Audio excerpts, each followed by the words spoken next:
যোৰহাটৰ চিনামৰা বৰভেটা প্ৰগতি পুথিভঁৰালত গাঁওখনৰ 175 বছৰীয়া ঐতিহ্যক সাৰোগত কৰি ৰাখিবলৈ এই অনুষ্ঠানত গাঁওখনৰ সমাজ শিক্ষা আৰু সংস্কৃতিৰ ক্ষেত্ৰত অৱদান আগবঢ়োৱা প্ৰয়াত ব্যক্তিসকলৰ নাম সম্বলিত এক বৃহৎ ফলক উন্মোচন আৰু আলোকসজ্জা উদ্বোধন কৰা হয়। অনুষ্ঠানটিত মুখ্য অতিথি হিচাপে উপস্থিত থাকে কেন্দ্ৰীয় মন্ত্ৰী পবিত্ৰ মাৰ্ঘেৰিটা।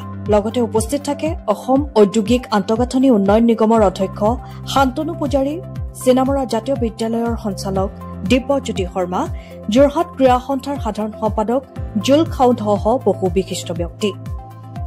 গাঁওখনৰ নৱপ্ৰজন্মক নিজৰ পূৰ্বপুৰুষৰ কৃতিত্বৰ সৈতে পৰিচিত কৰাবলৈ এই ফলক এখন গাঁওখনৰ মাজত স্থাপন কৰা হয়। গাঁওবাসীয়ে আশা প্ৰকাশ কৰে যে এই স্মৃতি চিহ্নে আগন্তুক প্ৰজন্মক নিজৰ গাঁও আৰু পৰম্পৰাৰ সৈতে সংযোজিত ৰাখিব। 2 বছৰৰ পূৰ্বে সেই অনুষ্ঠান ভাগি আছিল গাঁওখনৰ পৰা বিয়া হৈ যোৱা জি জোৱাই নামেৰে এক বিশেষ অনুষ্ঠান আয়োজন কৰি এক সন্মান জনোৱাৰ এক অনুষ্ঠানৰো আয়োজন কৰা হৈছিল। এনেধৰণৰ ব্যতিক্ৰমী আয়োজন কৰি এক বিশেষ সমাদৰ লাভ কৰিছে গাঁওবাসীয়ে। যোৰহাটৰ পৰা অনুপম বৰা ৰিপৰ্ট, পোহৰ লাইভ 8। এইখিনিয়ে ক'লো। যদি মই কৈছোঁ যে বেছিকৈ দীঘলকৈ ক'লে মই 22-23 তাৰিখে এখন সভা আছে, এইখনত আহিব নোৱাৰিম কিছু তথাপি মতাৰ সম্ভাৱনা থাকিলেও নামাতিব নাই, বহুত বেছি দীঘলীয়া লেকচাৰ দিয়ে। কিন্তু এতিয়া এটা জেগাত মাতিবই লাগিব। এতিয়া 3 লাখ টকা সম্পূৰ্ণ অভিযোগ মাতিব লাগিব। গতিকে সকলোলৈকে শুভেচ্ছা জনাই মঞ্চত উপবিষ্ট মোৰ জ্যেষ্ঠ ভাতৃসকল, শিক্ষাবিদ আচলতে সকলোকে অন্তৰতম পুনৰ পৰা শ্ৰদ্ধা জনাই পুনৰবাৰ লগ পাম। মোক মাতিলে আৰু হঠাতে উপস্থিত হ'লে কি সুন্দৰ এক অপূৰ্ব পৰিৱেশ। 80 টিপৰ জ্যেষ্ঠজনৰ পৰা কণমানিটোলৈকে সকলো আমাৰ মাজগাঁৱৰ বৰভেটা মাজগাঁৱৰ আজি গঞা ৰাইজ ইয়াত একত্ৰিত হৈছেহি, উদযাপন কৰিছে 175 বছৰ আৰু শ্ৰদ্ধা জনাইছে যিসকল লোক স্বৰ্গগত হ'ল, যিসকলে আমাৰ গাঁওখন এৰি থৈ গুচি গ'ল, তেওঁলোককো শ্ৰদ্ধা জনাইছে। তেওঁলোকৰ আলোকচিত্ৰ সংকলন কৰি ইয়াত সেইবিলাক দেখুৱাই সংগ্ৰহ কৰি এক অনুপম পৰিৱেশ। গতিকে এনেধৰণৰ সাংস্কৃতিক কাৰ্যসূচী আৰু এই সামাজিক একতা সঁচাকৈ এক আদৰ্শস্বৰূপ আৰু মোৰ খুব ভাল লাগিছে ইয়ালৈ আহি। আৰু ইয়াত যিটো সুন্দৰ প্ৰগতি পুথিভঁৰালৰ সুন্দৰ ৰংগমঞ্চটোত ময়ো কিছু সাংসদ পুঁজি অৰিহণা যোগাবলৈ পাই খুব সুখী অনুভৱ কৰিছোঁ। ভৱিষ্যতেও আমাৰ এনেধৰণৰ অনুষ্ঠানবিলাকৰ সৈতে আমি জড়িত থাকিম। যোৰহাটৰ কথাই সুকীয়া আৰু যোৰহাটৰ সেইকাৰণে কথা সুকীয়া যে আজি দেখিলোঁ আমাৰ বৰভেটা আমাৰ মাজগাঁৱত যি সামাজিক একতা, গাঁওখনৰ মানুহবিলাক এটা পৰিয়ালৰ দৰে থাকে, ই সঁচাকৈ এটা আকৰ্ষণীয় অনুষ্ঠান। আৰু ইয়াৰ আগতে জি জোৱাইৰ যৌজনীৰ সন্মিলন পাতিছে, অৰ্থাৎ আমাৰ ইয়াৰ পৰা বিবাহ হৈ যোৱা দশক জুৰি বাহিৰলৈ বিয়া হৈ গৈছে যিসকল, তেওঁলোক সকলোকে জোৱাইৰ সহিতে মাতি ৰাইজে আশীৰ্বাদ দিছে, মৰম কৰিছে। এটা একতাৰ এক অদ্ভুত এক ৰমণীয় পৰিৱেশ, সুন্দৰ। গতিকে এইবিলাকে আমাৰ সাংস্কৃতিক বৈভৱ আৰু এনেধৰণৰ এখন সুন্দৰ গাঁৱত আহি মই সঁচাকৈ বৰ সুখ অনুভৱ কৰিছোঁ। ভৱিষ্যতে সদায় অহা যোৱা চলি থাকিব। ধন্যবাদ। আপোনালোকক ধন্যবাদ জনাইছোঁ। আপোনালোকে আহি আজি আমাৰ এই যি বৰ্ণিল যাত্ৰা, বৰপেটা মাজগাঁৱৰ 175 বছৰীয়া যি বৰ্ণিল যাত্ৰা, এই বৰ্ণিল যাত্ৰাত আপোনালোকে আমাৰ সংগী হৈছে। আমাৰ আচলতে এই 175 বছৰ গাঁওখনে উদযাপন কৰিছে। এই উদযাপন কৰাত আমাৰ যি অভিজ্ঞতা হৈছে, এই অভিজ্ঞতাসমূহ আমি নৱপ্ৰজন্মলৈ কঢ়িয়াই লৈ যাব লাগিব। আৰু আমাৰ যি আদৰ্শ পুৰুষ আছে, সেই পুৰুষসকলৰ আদৰ্শৰে আমি আদৰ্শৱান্বিত হ'ব লাগিব আৰু আমাৰ গাঁওখনক আগুৱাই লৈ যাব লাগিব। আৰু ভৱিষ্যত যি পন্থা আমি ল'ম, অতীতক কেতিয়াও আমি পাহৰি যাব নাপায়। অতীতক আমি ৰোমন্থন কৰিব লাগিব, অতীতৰ ভালখিনি আমি গ্ৰহণ কৰিব লাগিব আৰু অনাগত ভৱিষ্যতৰ দিশত আমি আগবাঢ়ি যাব। গাঁওখনত কিছুমান আমাৰ বিশেষ ধৰণৰ অনুষ্ঠান আছে। আমাৰ গাঁৱত লোকসেৱা সমিতি আছে, আমাৰ গাঁৱত প্ৰগতি পুথিভঁৰাল আছে, আমাৰ গাঁৱত প্ৰগতি মহিলা সমিতি আছে। এই অনুষ্ঠানবিলাকে আমাক প্ৰেৰণা দিয়ে আৰু অনুষ্ঠানবিলাকত যিসকল ব্যক্তি জড়িত হৈ আহিছে অতীতৰ পৰা, সেইসকল অতি আদৰ্শ পুৰুষ। তেখেতসকলৰ শিক্ষাৰে শিক্ষিত হৈয়ে আমি এনেবোৰ অনুষ্ঠান পাতিবলৈ আমি আগবাঢ়ি যাওঁ। আৰু গাঁৱত যথেষ্ট শিক্ষিত লোক আছে।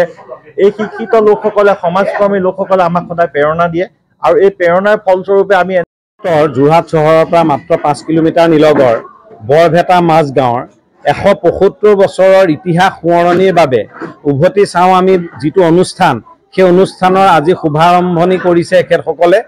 আজি সেই অনুষ্ঠানত আমাক নিমন্ত্ৰণ কৰিছে। আমাৰ লগতে আজি ইয়াত কেন্দ্ৰীয় মন্ত্ৰী পবিত্ৰ মাৰ্ঘেৰিটা ডাঙৰীয়া উপস্থিত আছিলে, অসম ঔদ্যোগিক উন্নয়ন নিগমৰ অধ্যক্ষ শান্তনু পূজাৰী ডাঙৰীয়া উপস্থিত আছিলে।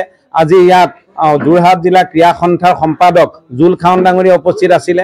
আজি এইসকলৰ লগত এইসকলৰ জৰিয়তে এখেতসকলে মাজগাঁৱৰ যি ইতিহাস সেই ইতিহাসৰ লগত যিসকল যুক্ত ব্যক্তি, বিশেষকৈ ইয়াৰ যি সেৱা সমিতি আছে, ইয়াৰ যি ভাওনা কৰিছিলে, যি থিয়েটাৰ কৰিছিলে, যি মানে গায়ন বায়ন গাইছিলে, সেই শিল্পীসকল বা অন্যান্য যিসকল কলা কৌশলী আছিলে, এই গাঁওখনক নেতৃত্ব দিয়া যিসকল ব্যক্তি আছিলে, সেই ব্যক্তিসকলৰ স্মৰণত 3খন ফলক উন্মোচন কৰিছে।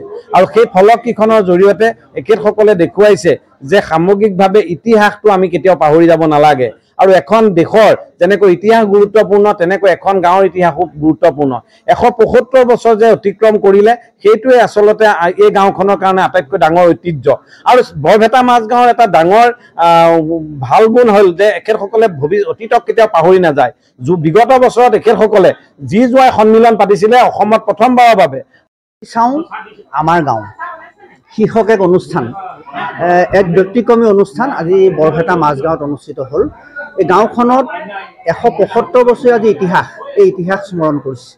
এই গাঁওখনৰ 175 বছৰীয়া ইতিহাসত গাঁৱৰ বনৌষধি দিয়া মানুহজনৰ পৰা গাঁৱৰ প্ৰথম মেট্ৰিক পাছজনলৈকে, গাঁৱৰ বিদ্যালয়খনৰ ভূমিদাতাৰ পৰা বিদ্যালয়জনৰ প্ৰথম শিক্ষকজনলৈকে, বৰপুখুৰীৰ ভূমিদাতাজনৰ পৰা মল্লযোদ্ধাজনলৈকে প্ৰত্যেকজন ব্যক্তিকে এই গাঁৱৰ আজি স্মৰণ কৰিছে। ভৱিষ্যত প্ৰজন্মক, পিছৰ প্ৰজন্মক সেই ইতিহাস অতীতৰ সেই ব্যক্তিসকলক চিনাকি কৰি দিয়াৰ প্ৰয়াস কৰিছে। মানে সেইসকলৰ চিনাকিয়ে আমাৰ নতুন প্ৰজন্ম আগবাঢ়ি যাব লাগিব। গাঁওখনৰ প্ৰতি তেতিয়া নতুন প্ৰজন্ম দায়বদ্ধ হ'ব। সততে আমাৰ সমাজ ব্যৱস্থাত আজি কথাটো এনেকুৱা হৈছে যে অলপ পইচা ঘটিলে, অলপ পঢ়া শুনা কৰিলে, কিবা চাকৰি পালে, কিবা হ'ল, গাঁওখন এৰি চহৰমুখী হয়। চহৰত এটা ফ্লেট লোৱাৰ কালচাৰ আহিছে বা চহৰত এটা ঘৰ বনোৱাৰ কালচাৰ আহিছে। সেই কালচাৰটো নাইকিয়া কৰিবৰ কাৰণে এনেবিলাক অনুষ্ঠানৰ প্ৰয়োজন আছে। গাঁওখনৰ প্ৰতি নৱপ্ৰজন্মক অতি দায়বদ্ধ কৰি তুলিব পৰাকৈ, গাঁওখনৰ এজন সৎ নাগৰিক হিচাপে ভৱিষ্যত দিনবিলাকত গাঁওখনত থাকিব পৰাকৈ, গঢ়ি তুলিব পৰাকৈ ব্যৱস্থা কিন্তু এনেবিলাক ব্যৱস্থাইহে কৰিব পাৰিব। গতিকে সেইদৰে নৱপ্ৰজন্মক গঢ়ি তুলিবৰ কাৰণে যি প্ৰয়াস কৰিছে, তাক আমি এই গাঁওখনৰ এই প্ৰচেষ্টাক আমি শলাগ লৈছোঁ। এই উদযাপন সমিতিৰ বিষয়ববীয়াসকলৰ আমি শলাগ লৈছোঁ। গাঁৱৰ প্ৰত্যেকজন মানুহে নৱপ্ৰজন্মক ইতিহাস স্মৰি গাঁওখনক প্ৰতিষ্ঠা কৰাৰ যি প্ৰয়াস কৰিছে, তাৰ কাৰণে ধন্যবাদ জ্ঞাপন কৰিছোঁ। 20 বছৰীয়া যোৰহাটবাসীৰ একমাত্ৰ ভৰসা প্ৰতিষ্ঠান ৰিয়া টি ষ্টল। হয়, যোৰহাট পুৰণি বালিবাট স্থিত বিজি পথত আপোনালোকৰ আপোন আৰু ভৰসাৰ চাহ, মিঠাই, বিভিন্ন সুস্বাদু সমৃদ্ধ বিপণী Riya tea stall. Riya tea ষ্টলৰ দ্বিতীয়খন সংযোজন ৰিয়া টি ষ্টল ৰাইজৰ বাবে মুকলি। ইয়াত নানান ধৰণৰ বিস্কুট, ব্ৰেড, সুস্বাদু পেষ্ট্ৰি, কেক, চাহ, কফিৰ লগতে বাৰ্থডে কেক উপলব্ধ। লগতে অৰ্ডাৰ মতে যোগান ধৰা হ'ব। তেনেহ'লে পলম নকৰি আহক আপোনালোকৰ প্ৰিয় বিপণী ৰিয়া টি ষ্টললৈ।